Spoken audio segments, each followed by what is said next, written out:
The men walked down the chapel pews. The benches were bleach white, and the wood floors a soft grey. The lanterns hung from the high-beamed ceiling. They lined the aisle from door to pulpit. The men walked behind the platform on which the preacher spoke and descended down to the lower floor. Along the walls of the spiral stone staircase was a painting that told a fable of a bird. Robert watched his brother follow the story as his hands touched the painting. The tale began with the bird leaving its nest and flying gracefully into the summer sky. While it flew through the clear skies, it spotted a woman from high above. Snakes coiled her wet legs and arms as the bird rested in the crown atop her head. She stood naked in front of a throne. Further down the staircase, it flew with a dragon that burned cities to the ground and men as they ran in fear. The fable became darker as the bird then plucked the eyes from the men who fled the dragon, and it flew over forests that were now burned and without mast. Man began killing man, and children lay dead in the streets as the houses they fled from were engulfed in flames. "What horrid paintings, Sinan," Iscariot said in disdain. "Very much so. The story of the bad bird is not a very pleasant allegory," Apsal Sinan said sadly in his scratchy voice. "It is so very sad when good people do nothing. The world goes dark as the baneful conquer the light." Neither brother spoke. The men reached the lower level and arrived at their rooms. "Here you are, lads. Freshen up and meet me back upstairs. We will discuss the Brith Tapa when you're ready." After the men washed and changed, they climbed up the spiral staircase to the sanctuary, where Apsal Sinan was waiting for them. The room was quiet and dim, lit only by candles. It gave Robert a sense of calm and peace. The brothers walked to the edge of the platform and grabbed the unlit candlesticks that rested in the candelabra. Sinan slowly approached them. "Kneel," he said in a whisper. They followed his command. In his hand he held a burning feather whose fire gave a soft glow.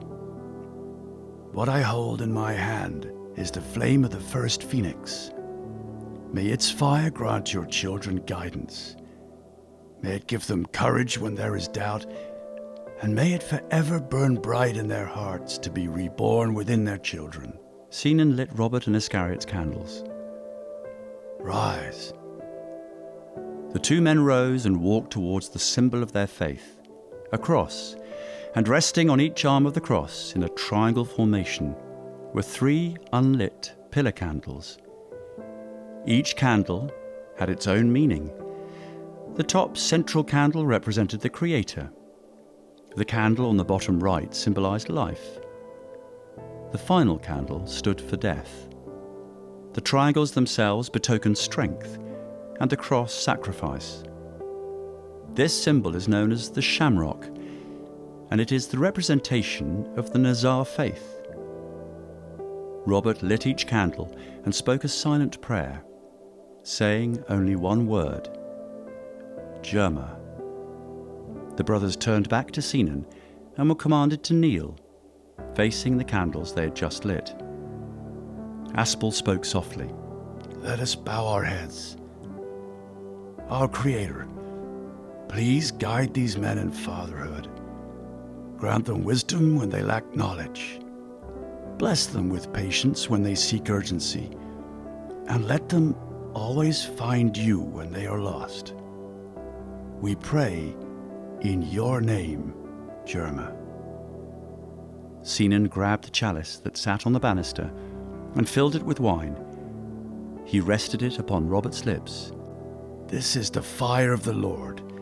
May it burn deep within your soul." "Jerma," Robert whispered. Sinan then repeated the words to Iscariot, and the second day of the ceremony was over.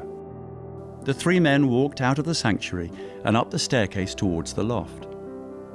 A small golden church organ was the centerpiece of the room. "Do you still play?" Robert inquired. "Oh, my hands are not made for such things anymore," Apsal replied. "I'm sorry to hear that. My father said you were quite good." Years ago I had a talent for it, but there is no stopping time. Good things must come to an end, I'm afraid. Sinan spoke, appearing to relive the past in his mind as he leaned over the balcony looking out into the sanctuary. Now, boys, let's talk about why you are here. The Braith Tapar is a very sacred practice in our religion. You have come here as your father did, and as your father's father did, and his father before that. You both have carried on this tradition by coming here today.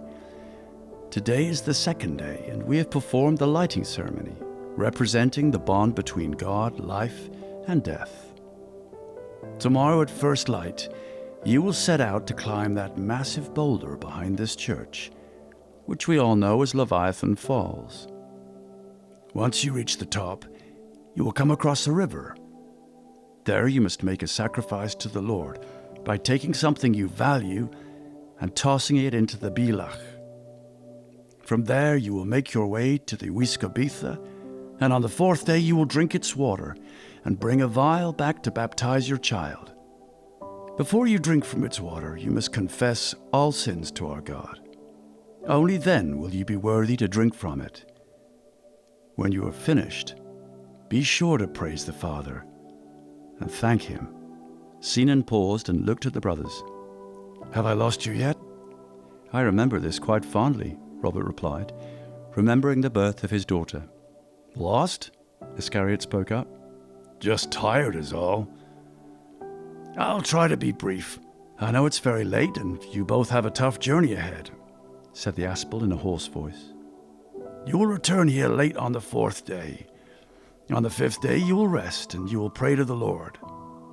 On this day you will recover, for you will be weak, as your body will have been without food.